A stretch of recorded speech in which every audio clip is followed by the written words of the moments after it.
Hello, welcome back to my YouTube channel. ഇന്ന് നമ്മളൊരു home made ഷവർമ recipe ആയിട്ടാണ് വന്നിട്ടുള്ളത്. നല്ല മഴക്കാലമൊക്കെ ആയതുകൊണ്ട് ഈവനിംഗ് ഒക്കെ നല്ല വിശപ്പാണ്. അപ്പോൾ ഈവനിംഗ് നിങ്ങൾക്ക് കഴിക്കാൻ പറ്റിയൊരു ഷവർമ ഐറ്റമാണ് ഇന്ന് ഞാൻ പരിചയപ്പെടുത്തുന്നത്. അപ്പോൾ ആദ്യമായിട്ട് ഞാനൊരു പാന് ചൂടാക്കി അതിലേക്ക് സൺഫ്ലവർ ഓയിലാണ് ഒഴിച്ചത്. കുറച്ച് സവാളയും കൂടി ഇട്ട് കൊടുക്കുന്നുണ്ട്. എന്നിട്ട് നന്നായിട്ടൊന്ന് വഴറ്റിയെടുക്കുന്നുണ്ട്. ഈ ഒരു മെത്തേഡ് ഞാൻ എൻ്റേതായിട്ടുള്ള കുറച്ച് ഐഡിയ വെച്ചിട്ടാണ് ചെയ്യുന്നത്. അതായത് യൂഷ്വൽ ഷവർമ അല്ല, കുറച്ചൊരു വെറൈറ്റി ഒക്കെ ഉണ്ട്.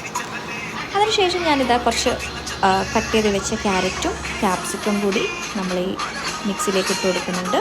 പിന്നെ കുറച്ച് ഗ്രേറ്റ് ചെയ്ത ക്യാബേജ് ഉണ്ടായിരുന്നു. കട്ട് ചെയ്ത ക്യാബേജെല്ലാം കുഴപ്പമില്ല, ഗ്രേറ്റ് ചെയ്ത ക്യാബേജ് ആയിരുന്നു. അതും കൂടി ഇട്ട് കൊടുത്ത് നന്നായിട്ടൊന്ന് മിക്സ് ചെയ്ത് കുറച്ച് നേരം നന്നായിട്ടൊന്ന് വേവിച്ചെടുക്കുന്നുണ്ട്. പിന്നെ ഇതിലേക്ക് ആവശ്യത്തിന് ഉപ്പ് ചേർക്കുക. കുറച്ച് കുരുമുളക് പൊടിയും കൂടിയും ചേർത്താൽ നല്ലൊരു ടേസ്റ്റ് വരും. എന്നിട്ട് കുറച്ച് നേരം കൂടി ഇത് അടച്ച് വെച്ച് വേവിക്കുക. നമ്മളിതിലേക്ക് വേവിച്ച് ഗ്രേറ്റ് ചെയ്ത ചിക്കനും കൂടി ആഡ് ചെയ്യുന്നുണ്ട്.